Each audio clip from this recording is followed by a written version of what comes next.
O meu nome é Marçal Siqueira, eu sou mentor de inteligência emocional, inteligência financeira, de estratégia, de planejamento, performance, liderança e relacionamento.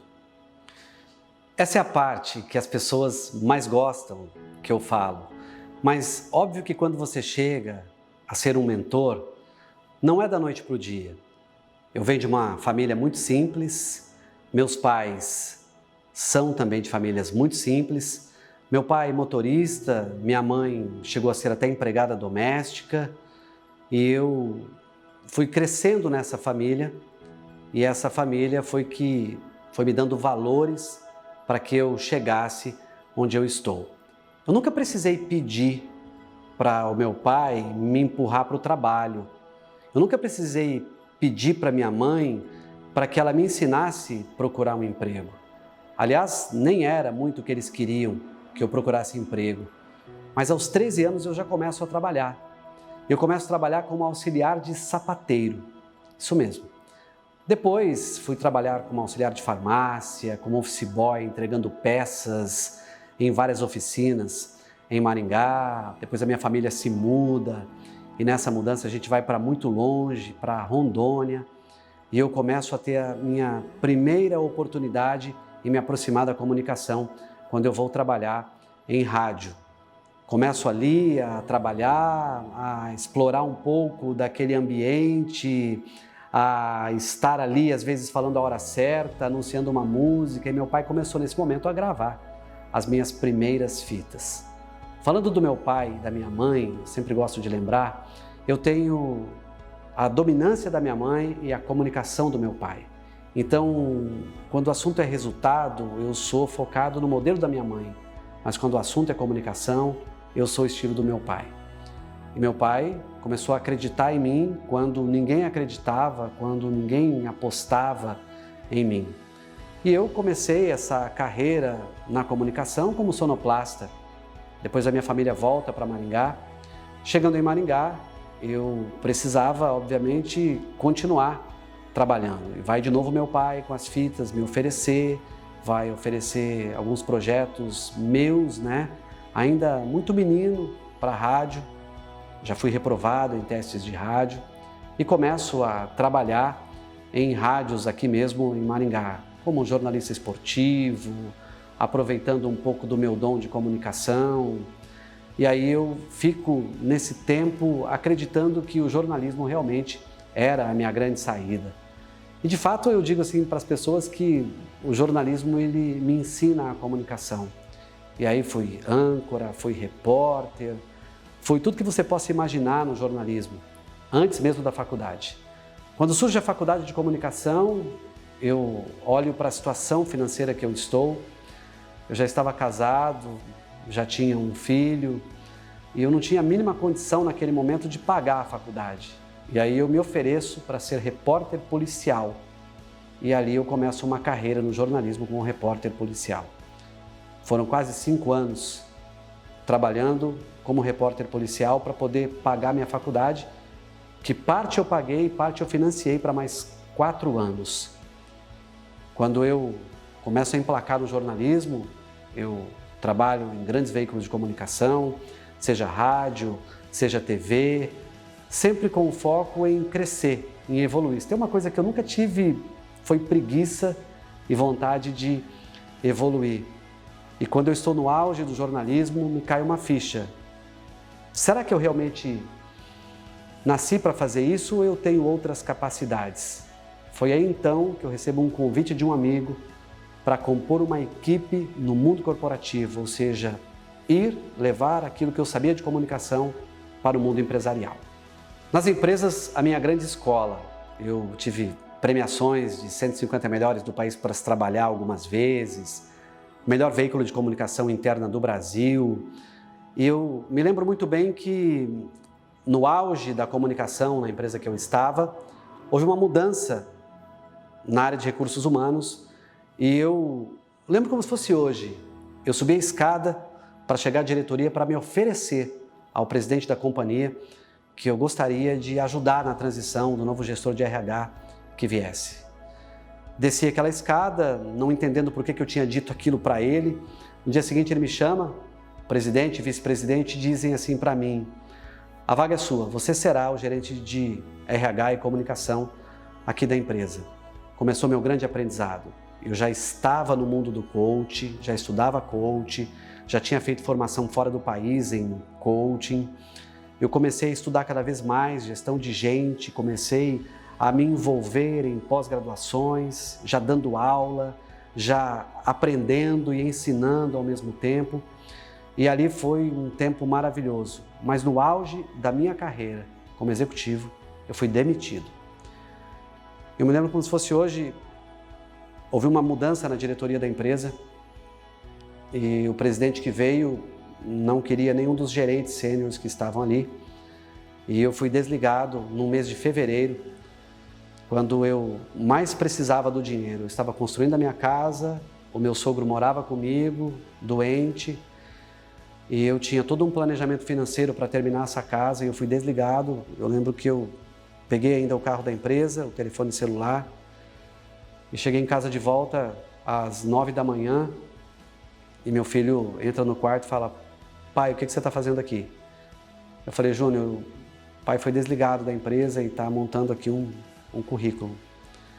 E a frase mais impactante para mim foi: eu nunca imaginei, pai, que você tivesse que montar um currículo para se oferecer para o mercado. Não foi muito tempo, mas parece que foi uma eternidade. Foram 4 meses desempregado, fazendo de tudo que me aparecia para garantir o sustento da minha família, para garantir a condição do meu sogro, de ser bem atendido, para garantir o básico dentro de casa. E aí, daí 4 meses eu fui convidado por uma outra empresa para assumir ainda uma área de comunicação e responsabilidade social. Eu lembro que meu salário ele reduziu praticamente em 70%. E nesses 70% eu tive que me readequar. E em um ano, eu fui promovido e já ganhava o mesmo que eu ganhava na companhia anterior. Só que foi avolumando, eu não ficava mais em casa, eu não tinha mais tempo para minha família. Eu me lembro uma vez que eu estava voltando de um horário de almoço e quase bati meu carro, porque eu tive um branco, apagou. Quando eu acordei, eu estava desviando de um carteiro e quase bati num poste e comecei a entender que o meu tempo no mundo corporativo estava acabando. Conheci uma pessoa que disse assim: eu gosto do seu trabalho, queria que você fosse trabalhar comigo numa outra empresa. E naquele momento eu falei: olha, eu vou, mas eu não queria mais ser empregado, eu queria ser pessoa jurídica. Falou: ok, vamos para lá. E comecei a trabalhar nessa empresa e também com muito sucesso, muito reconhecido, novas premiações. Eu era muito conhecido na cidade, as pessoas falavam, né? Ah, você conhece ele já deu aula para mim, ah, ele dá aula de pós-graduação, ele tem muitos prêmios na carreira dele e tudo, né? E de novo eu comecei a ter palpitações, comecei a me sentir mal, comecei a acordar de madrugada, comecei a ver que a minha saúde começou a ficar debilitada, mas eu também não queria deixar o salário, não queria deixar aquela condição de um bom trabalho. E esse meu gestor na época ele disse assim para mim: você já parou para pensar que você tem a capacidade de desenvolver as outras pessoas? E eu fiquei pensando naquilo, eu falei: ou ele vai me demitir, ou ele quer que eu peça a conta. E eu pedi a conta, de novo, salário maravilhoso, e fui para uma outra companhia, um outro convite, uma outra pessoa, e fiquei por mais 1 ano e meio, 2 anos aproximadamente, numa outra empresa. Então isso já estou falando aí de quase 20 anos no mundo corporativo. E eu me lembro que eu acordava de madrugada para escrever no bloco de notas, para tentar mostrar para as pessoas que eu não esquecia de nada, que eu queria participar das reuniões preparado. Ali eu comecei a sentir que a minha memória já estava falha, que o meu colesterol estava alto, que a minha glicose estava alta, e eu estava ganhando o meu melhor salário da época. Certamente, se eu disser para você o salário aqui, e eu disser que eu pedi a conta nessa empresa, você não acreditaria, você não não levaria isso muito a sério. E eu chego em casa um dia, bastante cansado, com muita dor de cabeça. E eu me lembro que a gente tem um balcão na nossa casa, assim, entre sala e cozinha, e eu debrucei naquele balcão, chamei meu filho, chamei minha esposa e eu falei, olha, eu estou doente. Eu não estou suportando mais isso e eu já tinha uma carreira paralela de coach, já tinha muitos cases de sucesso e eu fazia isso paralelo, então assim, eu tinha uma jornada muito longa. E eu conversei com a minha esposa, falei, meu bem, eu não estou me sentindo bem mais e mais uma vez eu vou ter que pedir demissão. E ela disse, mas o que está acontecendo? Eu falei, olha, não sei, eu estou esquecendo as coisas, a minha saúde, os meus exames não estão bons, e eu sei que eu ofereço uma boa condição financeira para a nossa casa, mas daqui a pouco você não terá o marido e o Júnior não terá o pai. Aquela foi a grande virada da minha vida, porque ali eu vi que eu tinha pessoas que acreditavam em mim dentro da minha casa. A impressão que eu tenho é que ele só precisava do nosso aval, ele só precisava do nosso voto de confiança para realmente fazer uma transição de carreira que ele sempre sonhou, pensando que a mentoria já estava na cabeça dele, já estava dentro dele e que ele queria finalmente trazer isso para a prática e realmente seguir esse caminho que ele escolheu. Coragem, perseverança, determinação e dedicação. Esse é o Marçal. Mas abaixo de tudo isso, para que tudo isso fosse acontecendo nas nossas vidas, nós tivemos muita fé. A fé que nos manteve próximos, que nos manteve sempre confiantes um no outro. E o Marçal, assim, ele sempre nos passou uma confiança muito grande. Então nós nunca tivemos dúvida de que tudo aquilo que ele estava decidindo a fazer poderia dar errado. Então, na nossa vida nunca foi fácil, como pode ser que algumas pessoas vejam hoje, e a nossa vida é uma vida que, graças a Deus, é de sucesso. Nós somos uma família feliz, uma família com defeitos, como todas as famílias, com dificuldades de relacionamento muitas vezes, mas nós nunca deixamos de confiar na família, de acreditar no projeto família. Então, o Marçal, sempre que ele decidiu algo, ele já tinha decidido, mas ele sempre esperava que nós o apoiasse. E nós nunca tivemos dúvida, né, daquilo, da sua capacidade, daquilo que ele fala pra gente, daquilo que vai dar certo. Então, nós sempre confiamos em tudo aquilo que ele projetou para nossa família. E hoje, chegar onde nós chegamos, né, que eu digo nós, porque nós sempre fomos base para que ele pudesse sair, para que ele pudesse fazer cursos. Então nós sempre enviamos, nós sempre motivamos e ele sempre foi com muita, como é que eu vou dizer assim, com muita confiança de que ele poderia ficar dias fora de casa e que aqui ficaria tudo bem. Então nós sempre passamos essa confiança para ele e hoje está aí o resultado de todo dessa jornada, esse sucesso, e nós somos gratos por tudo isso. É engraçado porque quando você vai pedir demissão e você chega em alguém e fala assim, eu quero ir embora daqui, e a pessoa olha para o teu salário e ela diz assim, você está bem? Você está pedindo para sair no teu melhor salário? E aí eu fiz o pedido de demissão, fiquei mais um tempo ainda na empresa, saí pela porta da frente, como em todas que eu passei, e aí vamos trabalhar, vamos colocar o que eu mais sei fazer para que as pessoas comprem, para que as pessoas acreditem, né? E eu falei para minha esposa, eu vou para um coworking e tal, porque no coworking eu não vou gastar. Ela falou assim, o quê? Você saiu de uma empresa acreditando num sonho e você não vai ter o teu escritório, você não vai ter o teu espaço. Eu acredito que você tem que acreditar naquilo que você falou pra gente. Monte o seu escritório. Então hoje eu tenho meu escritório, meu espaço, o meu local de atendimento, do jeito que eu sempre sonhei. Uma coisa que eu não falei é que eu sou um homem de muita fé. Eu sou pastor E tudo que eu vou fazer sempre é movido pela fé, mas uma fé inteligente, uma fé onde eu vou em Deus, mas eu pratico. Eu não fico só na oração. E eu queria fazer uma formação fora, eu queria aprender sobre coaching, liderança fora. E contratei um curso em Ohio, na Universidade de Ohio.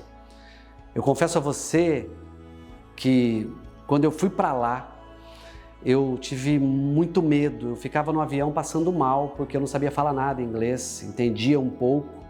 E eu falei, eu vou ficar na imigração, eu vou travar na imigração, eles vão me chamar e não vou saber o que falar. E eu fui ao banheiro várias vezes, sem ter o que fazer. Muito medo. E tudo que eu sempre fui fazer, sempre teve um pouquinho de medo nisso. Voltei da formação de Ohio, me envolvi em outras formações nos Estados Unidos, não parei mais de estudar. Aliás, esse é o meu grande projeto de vida, é estudar sempre, né? E aí eu me lembro que surgiu uma formação em mentoria.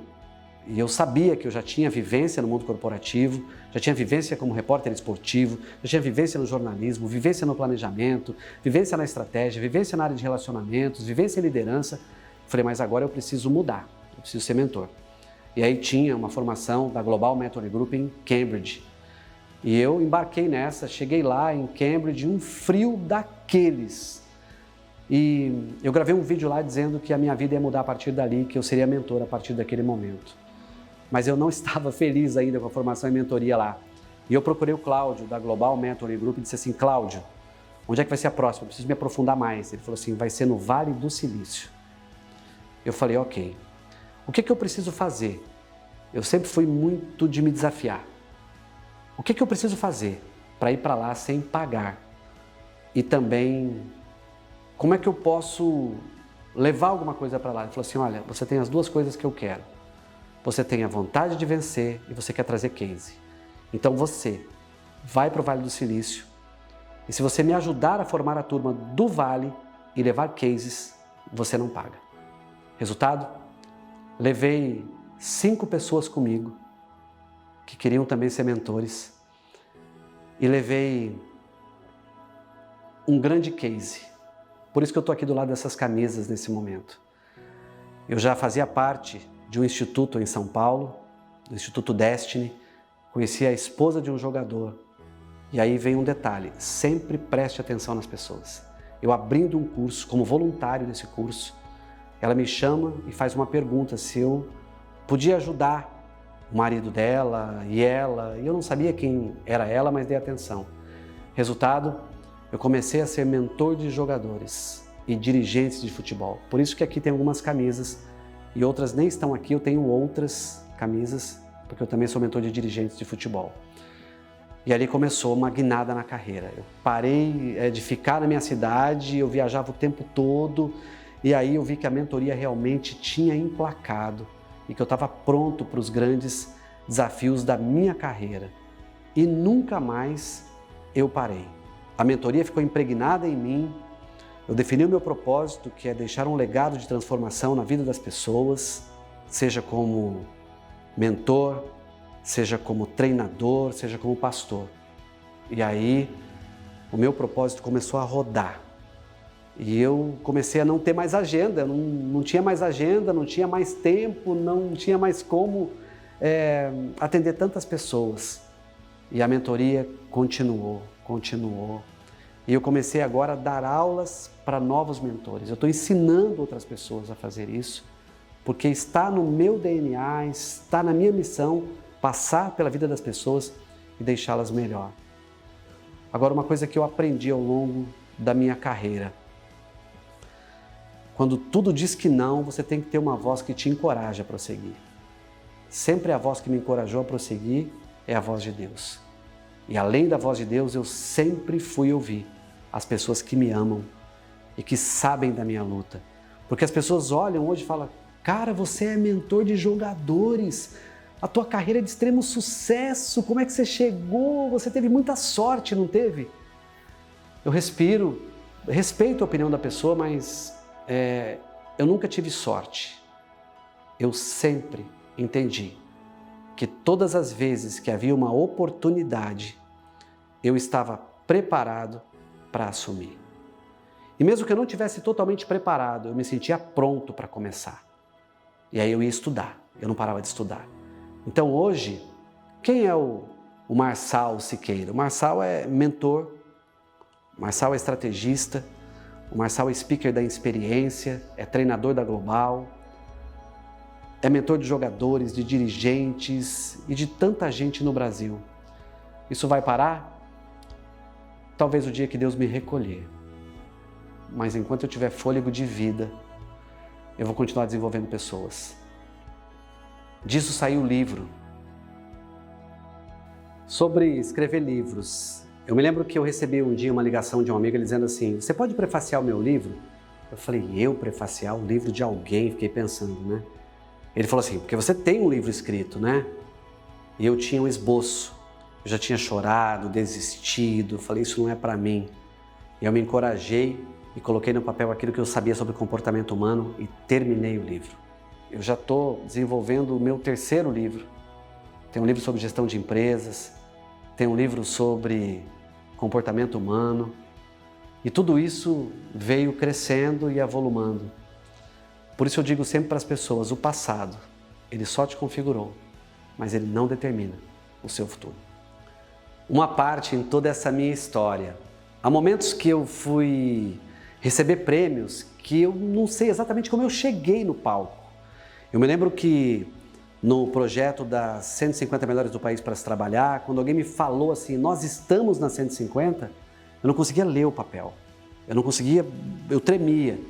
Eu me lembro também que quando eu tive o título de melhor veículo de comunicação interna do Brasil, disputando com grandes companhias, quando o apresentador chamou e disse assim, olha, o melhor veículo de comunicação interna do Brasil vai para, ele falou o nome da empresa e eu estava representando a empresa, eu fui caminhando e eu não sei se eu trombei com alguém, eu não sei como isso aconteceu. Eu estou contando isso porque no Vale do Silício, quando eu estava apresentando os cases, o curso já tinha acabado, eu tinha apresentado um case de jogador de futebol, um case de uma pessoa que tinha um projeto novo, um case de uma pessoa da área financeira. E aí o Cláudio da Global começou a fazer um discurso de que iria reconhecer alguém ali. Eu falei, será que sou eu? E de repente ele chama lá. Eu quero chamar aqui o mentor do ano pelas estratégias e pelos cases, Marçal Siqueira. Quando ele me chamou, eu não sei como eu levantei da cadeira, eu não sei como que eu caminhei até ele, eu sei que foi um momento maravilhoso e eu me senti ali assim, cara, você venceu, você conseguiu chegar.